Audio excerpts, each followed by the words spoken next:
Hey guys, what's going on? It's me, Jay. I'm back again. Here to talk a little bit about the Mr. McMahon documentary that aired 2 days ago, episode one. Um, it premiered on Netflix 2 days ago. It was much highly anticipated um, documentary about Mr. McMahon, aka Vince McMahon, and the documentary, in my opinion, was mid, and I'll explain why. Um, It's called Mr. McMahon, a mastermind and or a madman. And the first episode was called Junior. This is funny because Vince McMahon notoriously doesn't like to be called Junior. That's one of the things that makes his skin crawl, calling him Junior. And we find out a little bit. First of all, the documentary starts off with Vince McMahon coming into a wrestling ring, talking about that he's not used to talking about himself. We see all the talking heads, getting ready. We see Hulk Hogan, we see Triple H, we see Stephanie McMahon, Shane McMahon, Bruce Pritchard, uh, um, a couple of biographers. Bob Costas is in this. He plays a role, for example, and and we see Vince. This was shot in 2021, years before, like a year or so before the first scandal broke, and he was forced to resign in 22. Years before he was again forced out in 2023, before the merger in 23 between the UFC and WWE, and before the Netflix deal happened earlier this year. But then he goes on to talk about, he talks about that, for example, an introduction to that. And he goes on to speak about his early life, growing up in Pinehurst, North Carolina. And they show pictures of him as a baby. And he didn't know that his last name was McMahon. He didn't actually meet his father until he was 12 years old. Because keep in mind, the father was promoting the WWF at that time in New York City in the Northeast. And here, little Vinny Jr., living as Vinny Lupton with his mother Victoria and his stepfather. He talks about the abuse of the stepfather and all that sort of jazz. But then he mentions when he meets his father when he's 12 years old. When he first meets him, he thinks it's going to be picturesque in his mind. He's going to run up to his dad and embrace his dad and hug his dad, and the dad's going to say, "Vinny, I've been looking for you all these years. Where have you been?" That doesn't happen. The only thing that happens really is he pats him on the shoulder and says, "Oh, how you doing, kid?" or something to that effect. So, in other words, Vince doesn't get the validation from his pops that he has so often craved. Because keep in mind, this young man, Vince McMahon, didn't have a father. He had a father figure in his stepdad, but his stepdad used to beat his mother so bad that he had to step in. So he's longing for this type of fatherly validation in his life. He's not getting it from his real father. So anyway, he discovers what his father does for a living, promotes professional wrestling. He hadn't even heard of professional wrestling before that. And they go into uh, the image of professional wrestling. Triple H has a quote where he says, "People think that professional wrestling fans are just some dumb idiots that are fooled into thinking something isn't real and it is." No, they're actually smart people that can distinguish between something that is real and something that is, illusionary. Bret Hart goes on to talk a little bit about how the trouble he faced growing up as a kid and a promoter's son with the scrutiny of wrestling. Hulk Hogan does too.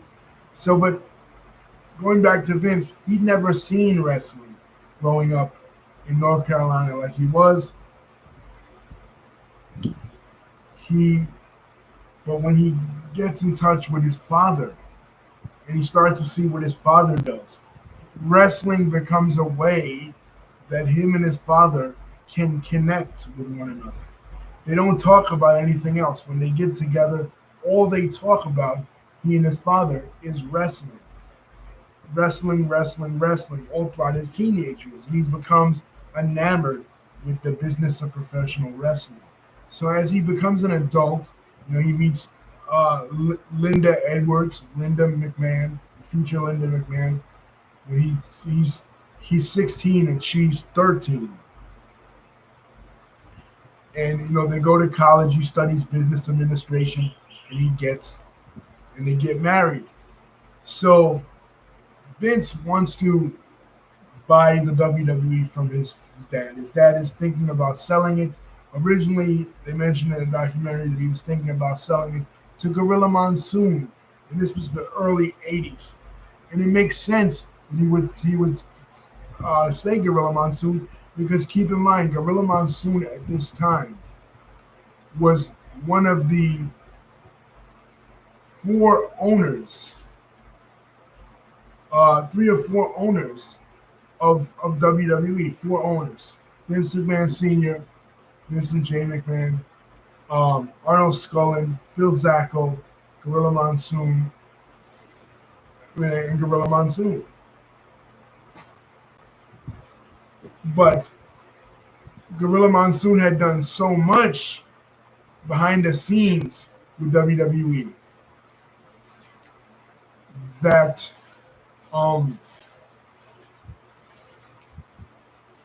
he was such an influential figure in the company as far as booking, as far as handling towns, especially in his hometown, his home state of New Jersey, all that sort of thing. So they were thinking about handing it to him when Vince Sr. retires. But no, Vince Jr., Vince McMahon, wants the company.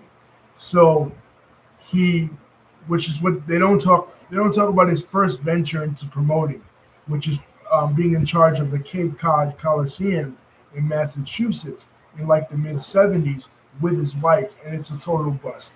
They don't talk about his promotion of the 1974 event, Evel Knievel's Grand Canyon Jump, that he promoted. That was a bust on closed circuit television.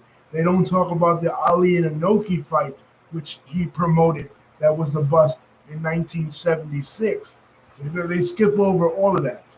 But what they say is that Vince Sr. had made a deal with Vince. He said, "I'll sell you the company if you can prove to me that you can promote this one little small town of Bangor, Maine." So he puts Vince in charge of Bangor, Maine. The city Bangor, Maine, that little town explodes with Vince's new promotion, and he's off to the races. He says, "But if you miss one payment, it's $1 million. If you miss one payment of this $1 million," and this is 1982, right? When Vince, 1982 money, $1 million is a lot more than what $1 million is today, in today's currency, with inflation and all that sort of stuff. So he says, if you miss one payment of this $1 million, the deal's off. You're not getting the company. But he uses the company's assets of what he's earning in this town of Bangor, Maine, that he's promoting to eventually buy the company. He does buy the company. So in 1982,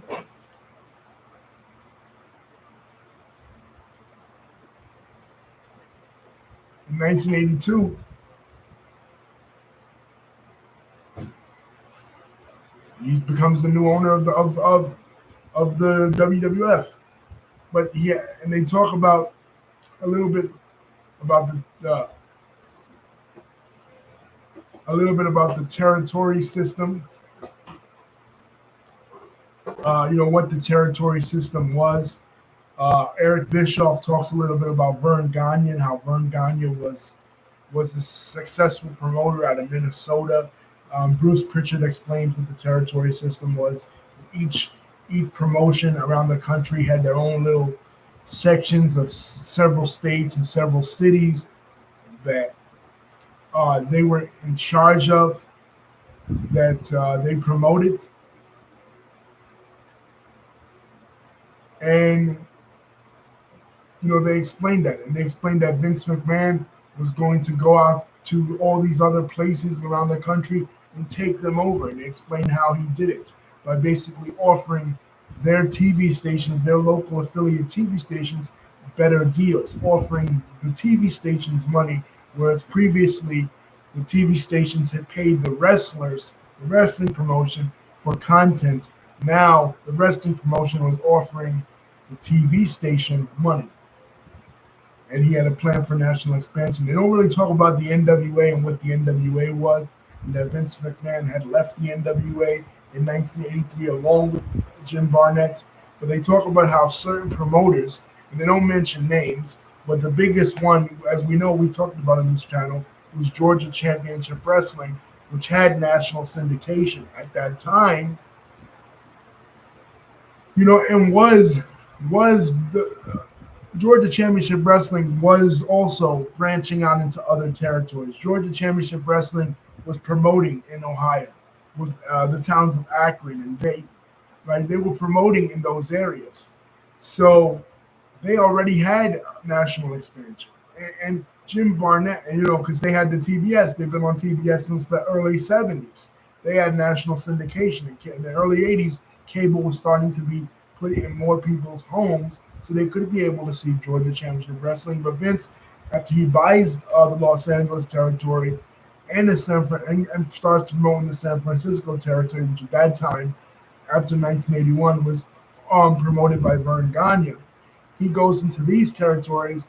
It's already war with them. They mention St. Louis, which he gets a hold of. But another thing, they talk about Hulk Hogan. He mentions the first time that he met Hulk Hogan. He mentioned is that he met Hulk Hogan when Hulk Hogan was working down in Georgia in the late 70s as Sterling Golden. Now a lot of people don't know that Hogan was Sterling Golden in the 70s. In the late 70s, they show a clip of Hogan's introduction in 1977 in the Memphis territory, in Jerry Jarrett's territory, as the Hulk. Vince McMahon incorrectly says in the documentary that his father gave Hulk Hogan the name Hulk Hogan. That's not necessarily true. He didn't come into the promotion as Sterling Golden and they gave him the name Hulk Hogan.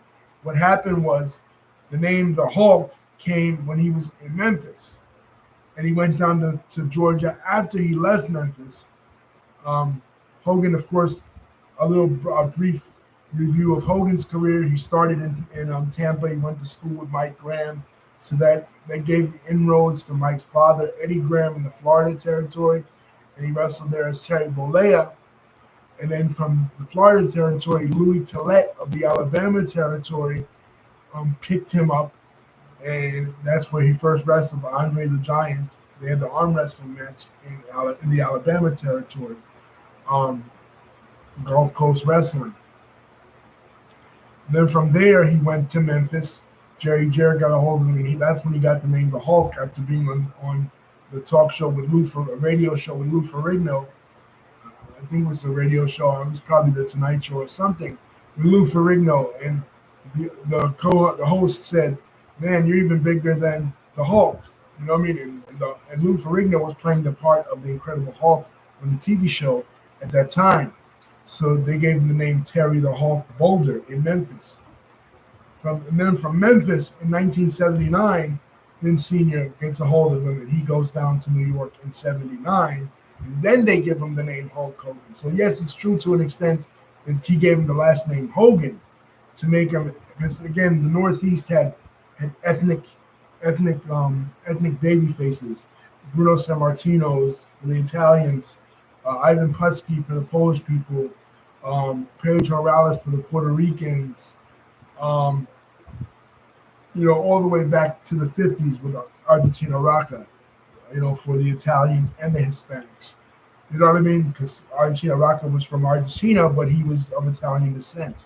There's a huge Italian community in that part of Latin America. So Argentino Rocca was part of that when he came to New York to be the face of him and Miguel Perez to be the face of New York in the 50s. So they were still doing the same thing in the late 70s. So Vince Sr. wanted to make Hulk Hogan an Irish wrestler, so he gave him the Irish name Hogan. He even wanted him to dye his hair, but Hogan had already started to lose his hair, I guess through, doing steroids like he was. And he didn't want to dye his hair red, so he kept him blonde. He just became a blonde Irishman. So from there, Hogan incorrectly says that he and Andre sold out Shea Stadium in the Shea Stadium show in 1980. That's not true. That didn't happen. He didn't sell it out. He was the undercard. He and Andre did wrestle that card in Classic Freddie Blassie in Hulk's corner as his manager, right? But the main event for that was the angle that they showed earlier in the documentary of Bruno Sammartino being turned on by his protege, the living legend Larry Zbyszko. The storyline was that Larry Zbyszko, who was a tag team wrestler at that time, the former tag team champions with Tony Garea, he had challenged Bruno to an exhibition match. They had the exhibition match on television, and then it got out of control, and Larry turned heel and smashed the chair over Bruno's face, and then, they go into their angle. They showed it. That was one of the biggest angles that started off the 80s for the WWF. So that was the head of the showdown at Shea in 1980, not Andre the Giant versus Hulk Hogan. But anyway, then he talks about doing Rocky 3. Now, we spoke about this before with Hogan, in regards to Rocky 3. Peter Young, who was the agent of Sylvester Stallone at that time, was a huge wrestling fan. We saw like a 3-on-1 or 2-on-1 or 3-on-1 handicap match of Hogan wrestling these Puerto Rican jobbers and just manhandling them. And they knew that Hulk Hogan would be perfect for this role. They wanted to have Rocky Balboa go against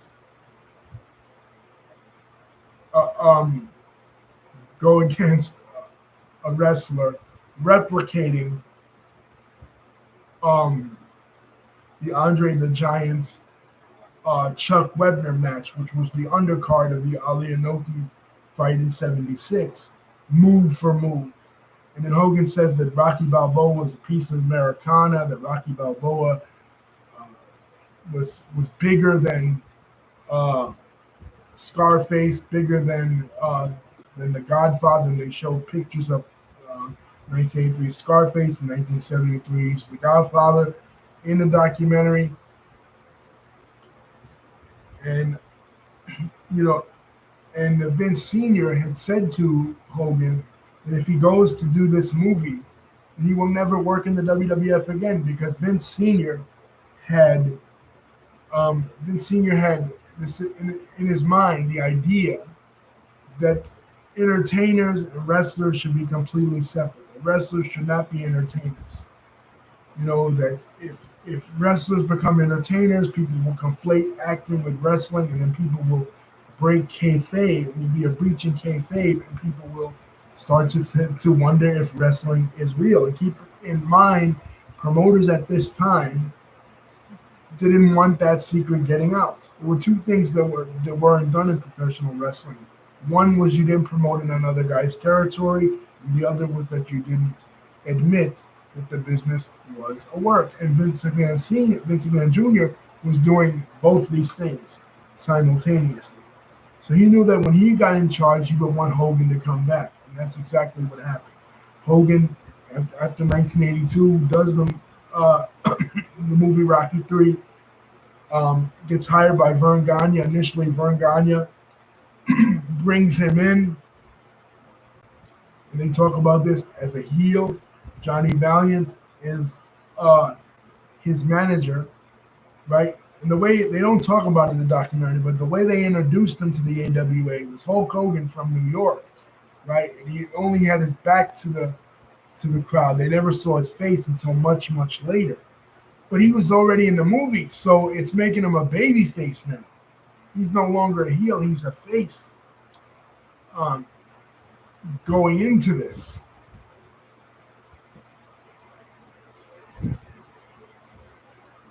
this run in the AWA, and then that's when he kicks off the Hulkamania thing.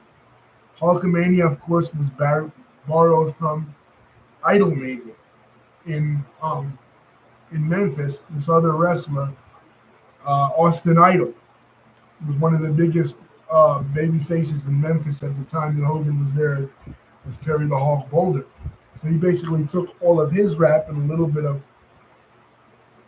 superstar Billy Graham's, who was big in the Northeast in the late 70s and pretty much everywhere, even in the AWA with him in Wildwood in 74. So he takes from these all and he creates the Hulkamania character. Now, they don't go into necessarily why he left the AWA. We all know the story that Verne Gagne refused to put the belt on him, and Verne Gagne also wanted a piece of his Japan money. They don't go into how big Hulk Hogan was in Japan in the early 80s, being a final in the first IWGP tournament, knocking out Antonio Inoki, who was a legend in Japan at the time, but Hogan was big. So basically, Verne refuses to do that. They have the match with Lord James Blears as the referee. Super Sunday, him versus Nick Bockwinkel in 1983. And, he wins, but the ref reverses the decision. Old Dusty switcheroo finish, Dusty Road style. And it doesn't happen for Hogan. So Hogan finally faxes it to Verne Gagne. Verne Gagne, like I said, and I said this before in other videos, he initially thinks that it's a joke from Eddie Graham about Hogan, leaving to go to Vince. But no, it's no joke. Hogan hightails it out of there and goes to Vince. And in '84, comes to beat the WWF champion at that time, who's the Iron Sheik. They go into a little bit of the history, Bruce Pritchard does, a little bit of the history of the foreign heel in professional wrestling. The Germans, like Fritz von Erich, Hans Schmidt, Baron von Raschke. They don't mention these names, but I'm saying these are some of the of the foreign menace heels that were existing in professional wrestling.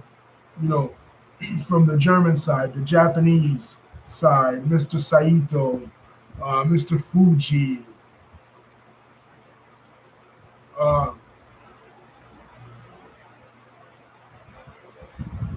Tojo Yamamoto in the 60s when he was a babyface in Memphis.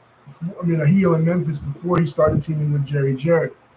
So all these Japanese wrestlers, all these Russian wrestlers, Ivan Koloff, who beat Bruno Sammartino in the early 70s, ending his historic 9-year run.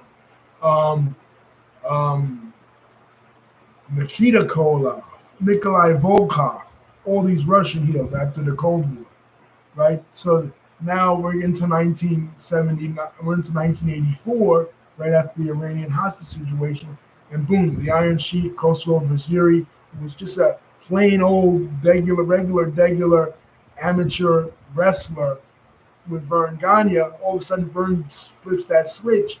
1979 happens, the Iranian hostage crisis, and he becomes the biggest heel in wrestling, and then goes to the WWF and beats Bob Backlund in '83. Vince McMahon mentions that he didn't like Bob Backlund. He didn't feel Bob Backlund was marketable. That he disagreed with his father taking the belt off superstar Billy Graham in 1978 and putting it on Bob Backlund. The thing was, though,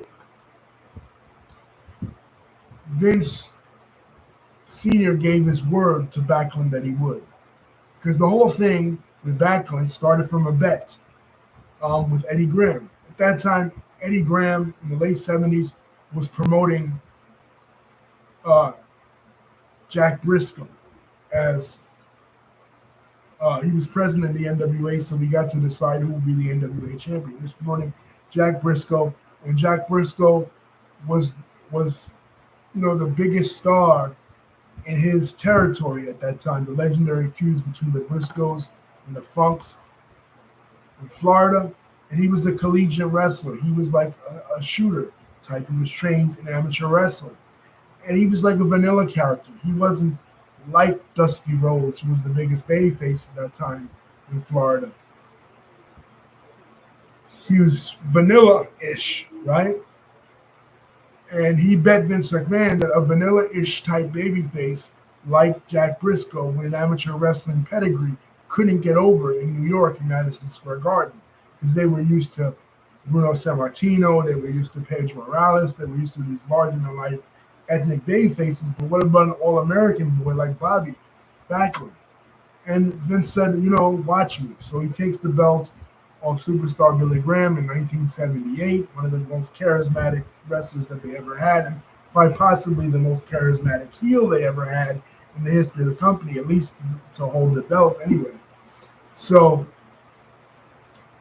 he puts it on Backlund. He keeps it on Backlund until 1983, when Vince Jr. comes along and wants to take the belt off Backlund, thinks that Backlund is not marketable, and he really wasn't. And they do it in a weird finish. Arnold Skolin is his manager, throwing in the towel.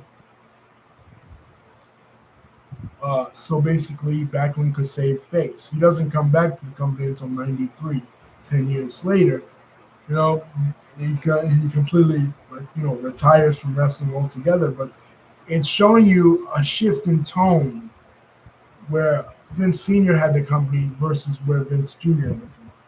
Now they talk about that when Vince Jr. is doing all this, right? His father is not saying that he's proud of him. It's not until his father passes away from cancer that he actually tells him, listen, I'm proud of you, Vinny, for what you have done. Because we get conflicting reports as wrestling fans that on the one hand, Vince Sr. was upset with Vince McMahon for doing all this stuff, going into other people's territories, breaking the taboos of the wrestling business, putting the belt on somebody who didn't have a wrestling background, who came from a music background, like Hulk Hogan, a guitar player, initially before he got into wrestling.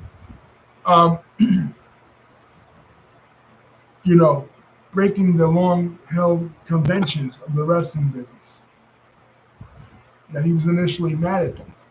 But from this documentary, we got that maybe Vince Sr. didn't really care about these other promoters. He only dealt with them because he really had to. He only put up with the Sam Mushnicks of the world, the Fritz von Erichs of the world, the Vern Gagnes of the world, the Mike LaBelles of the world, the Eddie Grahams, all these type of guys. Well, Eddie Graham was kind of a visionary too, but I'm saying like some of these other really strict promoters that they especially Vern Gagne, that they promoted only collegiate wrestlers. Vern himself was a collegiate wrestler, almost in the Olympics for wrestling in 1948. So he himself would promote that. Look at the guys that were his champion. Fritz von Erich was his champion in the 60s. But most of the time, Vern Gagne's champion in the AWA was himself and Nick Quinkle. They passed the belt around like a hot potato.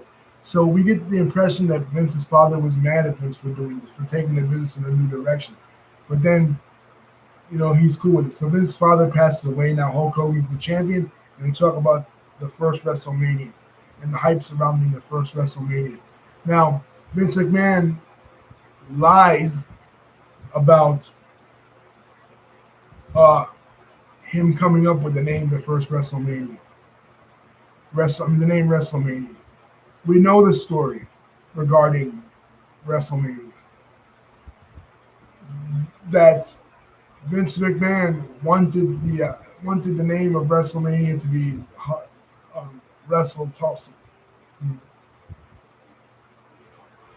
That was the name he had in mind, but Howard Finkel, who was a huge Beatles fan, a huge fan of of music trivia, music history, as it were, comes up with Beat WrestleMania after Beatlemania and after Hulkamania, WrestleMania, and they talk about how Vince put it all on the line. They talk about Cindy Lauper. Cindy Lauper got involved with the business. Dave Wolf on the plane uh, in Puerto Rico. Um, gets in touch with Captain Walbano. Captain Walbano then in the video for Girls Just Want to Have Fun with Cindy Lauper. And Cindy Lauper manages Wendy Richter. They talk about Wendy Richter. Basically, everything we've talked about on this channel, if you're a longtime viewer of this channel, everything we talked about before in our year in review series and stuff, this is the things they talk about. Bob Costas doing ring announcing for um, the Hulk Hogan versus Roddy Piper match in '84. They bring in Roddy Piper. They don't really go much into Roddy Piper, which is crazy because I feel like he was the biggest component of pushing WrestleMania 1, him and Jimmy Snuka. Vince does mention that before he wanted to strap the Rocket to Hogan, he wanted to strap the Rocket to Dusty Rhodes. He'd been around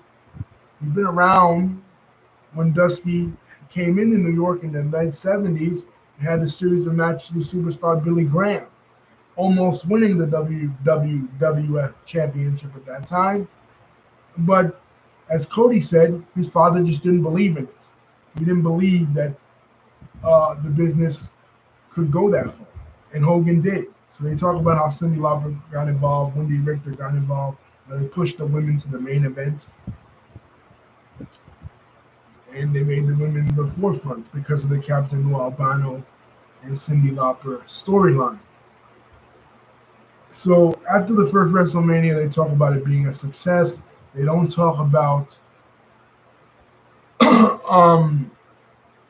they don't ever discuss the debacle that was WrestleMania 2 and having it in 3 different locations in Chicago, New York, Nassau Coliseum, and Los Angeles, in a cage match with Hogan and King Kong Bundy as the main event, or Andre and the NFL players, or Roddy Piper and Mr. T in a boxing match.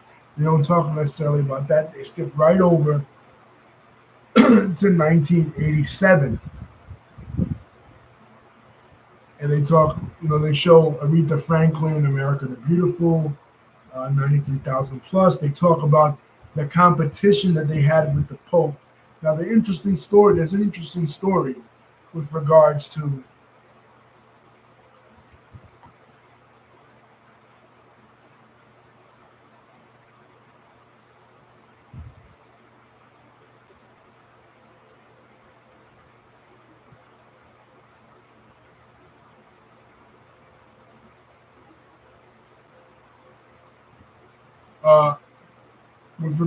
the Pope and the Pontiac Silverdome.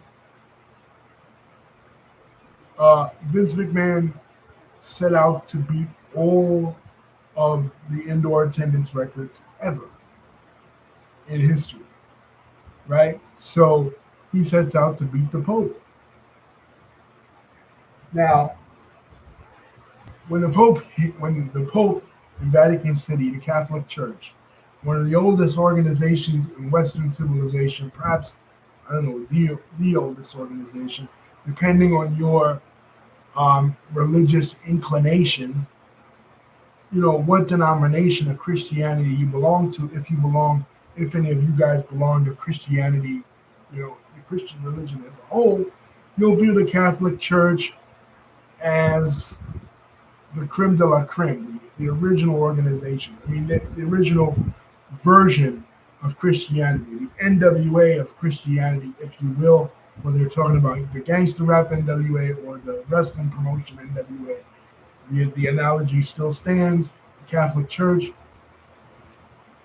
according to Christianity, was the keys of heaven were given to St. Peter, the first pope. That's why Simon Peter was called Petra in Greek, the rock upon which I build my church, according to the words that Christ said in the New Testament. So Catholics believe that that is a justification for the authority of the Pope being the vicar of Christ, being the representative of Christ on earth. So the Pope is the hugest, right? The the power that the Catholic Church wielded in Western Europe, especially how they handled the Germanic invasions, in 410 and 476 respectively, is something of note. So, Catholic Church is not going to be upstaged by professional wrestling, but Vince and his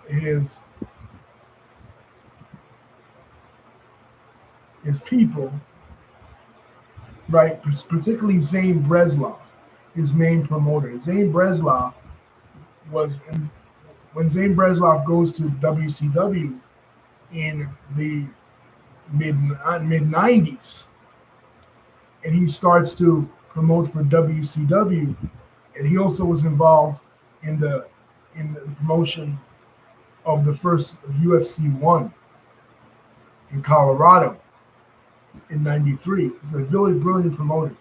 He later tells Dave Meltzer that the numbers were inflated so they could beat the Pope. So when the Catholic Church finds out that their number was 93,000 plus, the Catholic Church then inflates the Pope's numbers to something even bigger, something that the Pontiac Silverdome didn't even hold. But it was a huge number.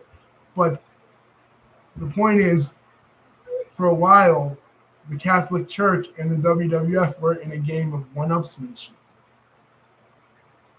about who had the larger fake number of attendees at their events. But anyway, they planned for WrestleMania 3, turning Andre the Giant heel. Then they go and they explain that Andre the Giant was the most beloved babyface in professional wrestling at the time, probably ever. Because again, wrestling was localized. Your stars that were beloved by you were beloved by you in your specific territory. Maybe you were from the Northeast, you like Bruno Sammartino, Pedro Morales, or Gorilla Monsoon after he turned babyface in the '70s, or you were from Minnesota and you like Nick Bockwinkel or Jerry Blackwell. Well, Nick Bockwinkel was a heel, but Vern Gagne, Jerry Blackwell, the High Flyers, Greg Gagne and Jim Bronzell, at a later period. Or you were from the Carolinas, Johnny Valentine, right? And later Ric Flair or Wahoo McDaniel. He wrestled most in the Carolinas. Or Georgia, Mr. Wrestling 2. Mr. Wrestling 2 was actually the favorite wrestler of former President Jimmy Carter, his mother. Because of course, being from Georgia, why not? Right.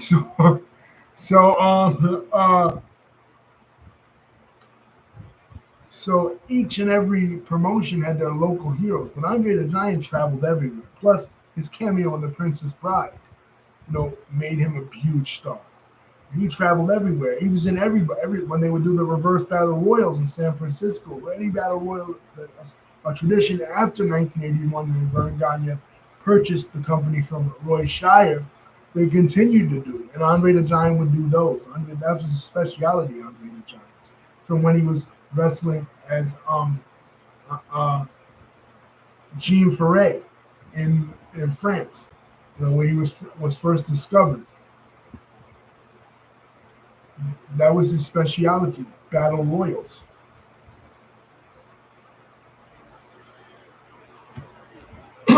So he was a beloved babyface, but they had the idea to turn him heel and put him with Bobby the Brain Heenan. And on Piper's Pit, they show the clip in the documentary, Andre the Giant saying, "I challenge you to a match at WrestleMania." And then Hogan saying, "No, Andre, please, please." And my mom walks in while I'm watching the documentary. And my mom says, "Look at the size of Andre the Giant's face. Like because of his acromegalia, right? His, his condition, he had such a huge face, such huge hands. Andre the Giant, the stuff, his exploits in the world of professional wrestling, drinking like 100 beers in one sitting, is just legendary. Stuff of legend, guys. And we know this about Andre. So they talk about the match at WrestleMania 3, Hogan body slamming Andre the Giant. And it wasn't 93,000 plus, but it was a huge number. It was like 80 something. It was the most the stadium could fit. It was a huge number, right? Partially because they didn't let anybody in the Detroit metropolitan area buy the thing on pay-per-view or closed circuit. That was completely out for people in that area. So if they wanted to see the match, they had to go there. Now, that was part of the reason. But even nationally speaking, outside of Detroit, they still did a huge number.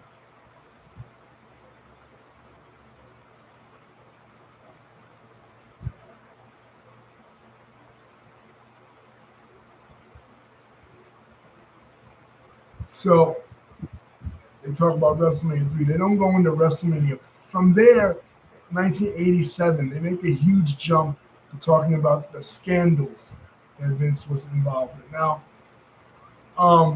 they talk about the Rita Chatterton case, and Vince actually addresses it, something that he's never addressed before. The Rita Chatterton case, when he was allegedly accused of raping the first female referee in WWE history, Rita Marie. She went under the stage name Rita Marie, but her real name was Rita Chatterton. He denies it. He says it's completely false. And then he says that it was basically a witch hunt. They go into the Ring Boy scandal. Now, they make a huge jump. Like, I was like, what, 1987 to like the early 1990s, they start talking about this shit. You know, because the Rita Chatterton thing came out later, but they're talking about how Vince McMahon, is on top of the world. He can do no wrong after 1987, after WrestleMania 3. He's like the biggest celebrity ever. They don't talk about WrestleManias 8 and 9, 88 and 89, 5 and 4, 4 and 5 rather, because I think that's really no relevancy here. But and that's where it basically ends part 1. Part 2,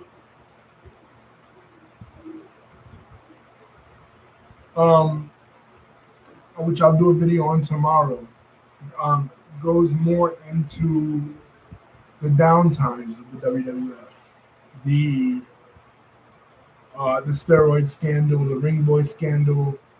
Talks about his relationships, his friendship with Pat Patterson, and his appearance on the Donahue Show in the 90s, in the early 90s. The Steroid Man talks about. They talk about the trial of his life in 1994 with the neck brace, so on and everything, and Hogan leaving, and Randy Savage leaving, and then episode 3 deals with the rise of WCW. The Bret Hart is there, so he talks about being part of the new generation era. Basically, this is going through a lot of the stuff that we as wrestling fans, we already know.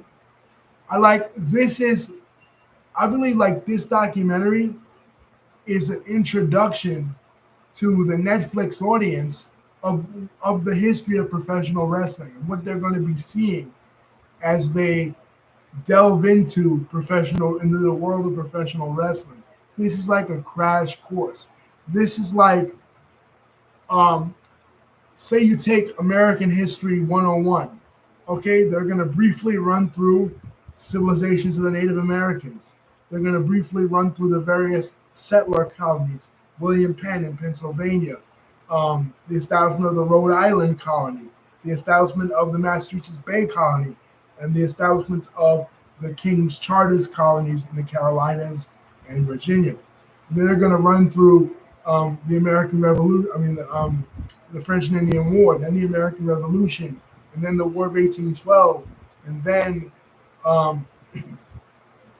Western expansion and kind of go into the various compromises, including the Compromise of 1850 and the Missouri Compromise, and then they're going to go into the Mexican American War, the battle for Texas independence, and then into the Civil War, and then from the Civil War to Reconstruction, and then from Reconstruction to the Spanish American War to uh, World War One, then the Roaring Twenties, and then the Great Depression, and then World War Two, and then the boom of the 1950s, and then the turmoil of the 1960s, the Civil Rights Movement, the anti-war movement, the anti-war movement, the Vietnam War itself, what it was, and then Black Power, and then the Reagan era of the 80s, and then the dot-com boom of the 1990s under Bill Clinton, and then go into 9/11 and the War on Terror, and then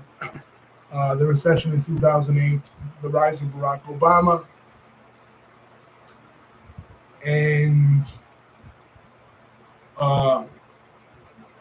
the Obama administration, the rise of ISIS, uh, the beginnings of trouble with the Ukraine and Putin, and then go into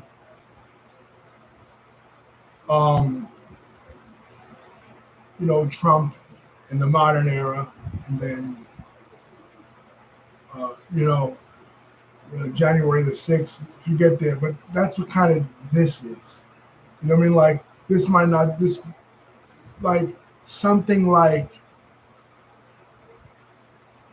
they're going to touch on the major points. Like for example, the Monday Night Wars could be equivalent to the Civil War in American history, or the Monday Night Wars could be equivalent to the Cold War in American history, right? To where it's something that you have to speak about because it's such a huge part of America's history.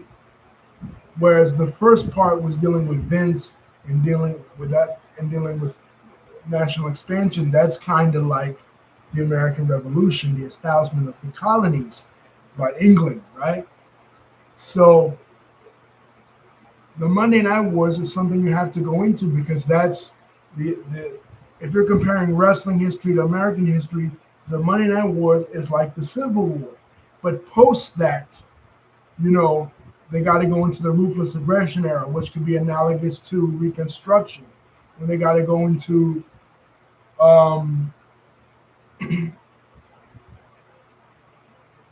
they got to go into the bust. They got to go into the bust of 1993, 1994, 1995 could be equivalent to the Great Depression, a dark period, a dark time. Or if you're using a world history analogy, it could be equivalent to the fall of Rome, right? A dark period in the history of the WWE going into a lighter period, the Attitude Era. The Attitude Era could be considered like the boom of the 1950s, the economic boom of the 1950s. Whereas after that, you have other scandals. After that, the Benoit scandal, Eddie Guerrero's death, the rash of wrestlers' deaths, which I haven't even gotten to. That could be considered like, the turmoil of the 1960s, or the rise of the Ku Klux Klan post Reconstruction, if you're still using the Civil War analogy. You know what I mean? So this is just a primer. This is just an introduction. You're not going to go into every single story, just like you wouldn't go into every single story when you're teaching American history. You're probably going to touch a little bit on the Cuban Missile Crisis, probably a little bit on the Bay of Pigs, just to illuminate what the situation was like in the ideological battle between the Soviet Union and the United States, which you're not going to go into it all. You're not going to touch on everything because you don't have time. But we know that WWE is doing the deal with Netflix in 25, so they have to prepare people and have to give them a sort of introduction. But for us as wrestling fans, we don't really need this documentary because we know everything. We studied it for years. We know the ins and outs of it. You know what I'm saying? It's like um, people compared it to Ken Burns. Okay, there's a perfect example. Ken Burns, when he does the documentary, when he does the documentary, let's say on the Civil War, right? One of my favorites. I love that documentary, that Ken Burns documentary, the Civil War. He goes into detail.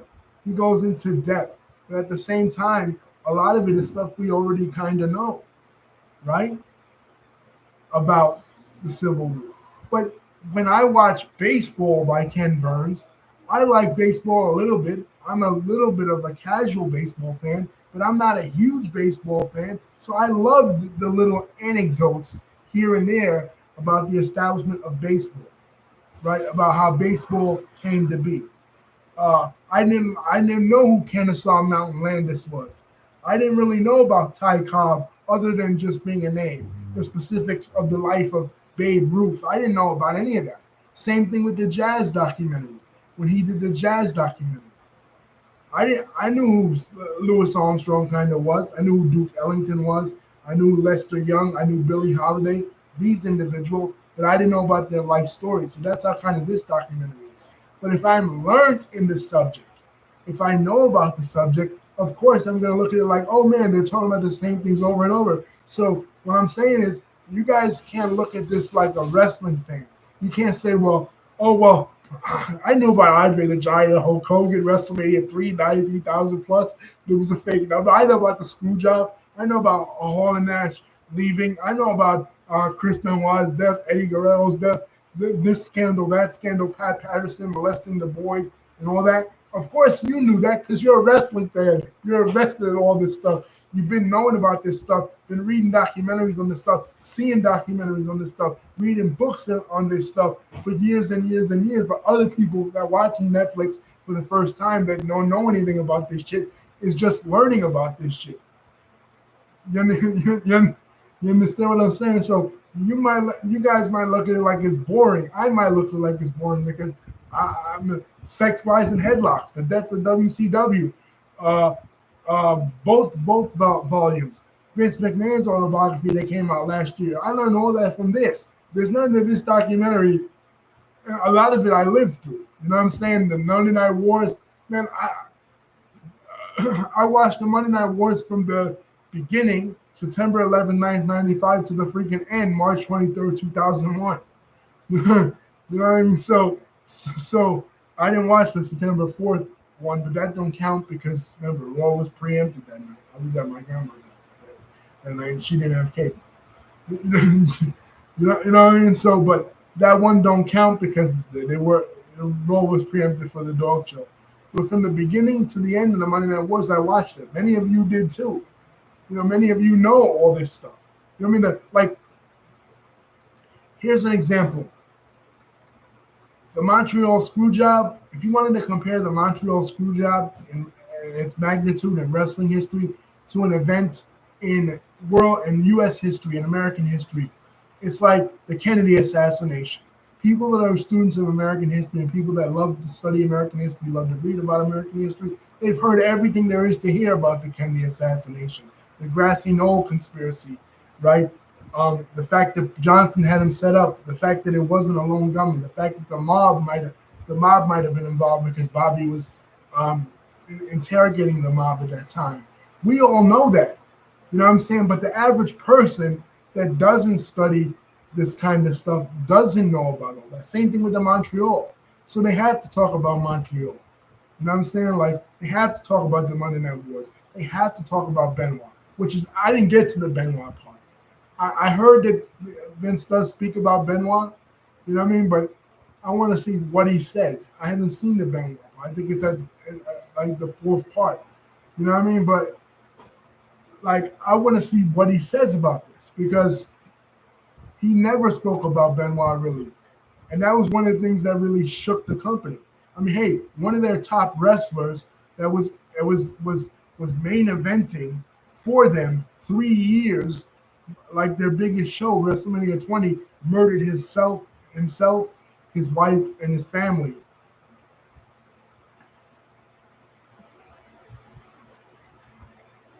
I want to see what they say about that. But again, people are like, oh man, it doesn't tell us anything really about Vince's childhood. Listen, and I agree with. I was listening to 83 Weeks, their reaction to it, and I agree with what Conrad and Eric Bischoff said.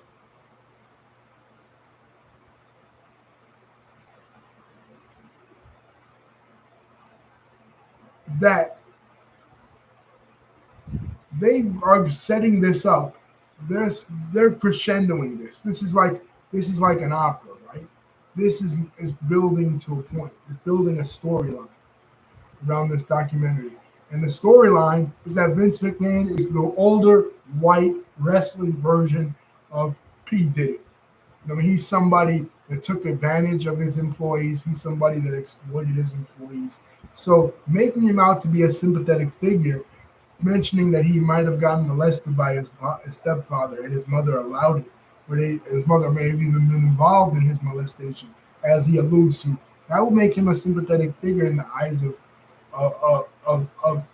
the public that are just seeing this for the first time on Netflix, right? So they don't want to do that. They want him to portray him as a villain, right? He's this guy that he's a megalomaniac, right? So they, but at the same time, they are digging into some psychological things with Vince. Maybe he didn't get the love from his father, so he always sought his father's validation. Or he didn't get the love from his mother, so he always sought her validation. Rod, his brother, they don't even mention him.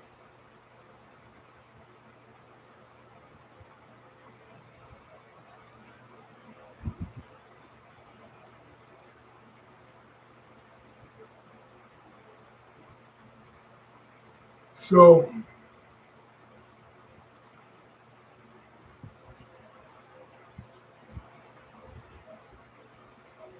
that's my point. They're introducing you guys, the novices, the non-wrestling fans, to this kind of wrestling material, letting you know what you have yourself up against. Because I'm pretty sure, now they didn't do this with Peacock necessarily.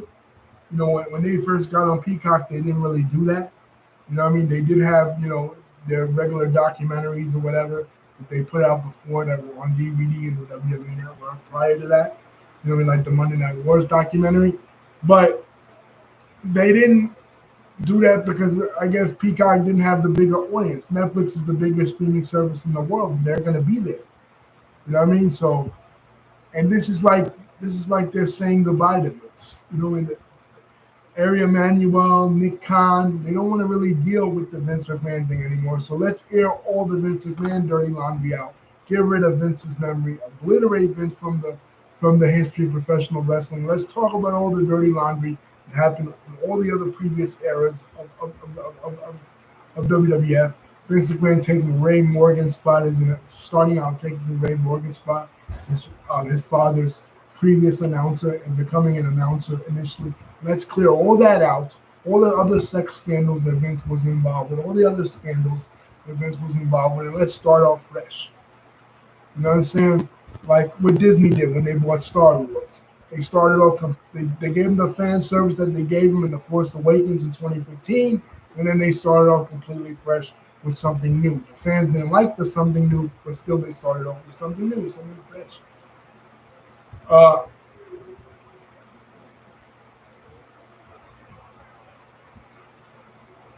so I think that's what they're doing. Anyway, I'll do the part two tomorrow, guys. Peace, love you. Don't forget to like, comment, and subscribe. Hit the bell button. See you next videos coming up.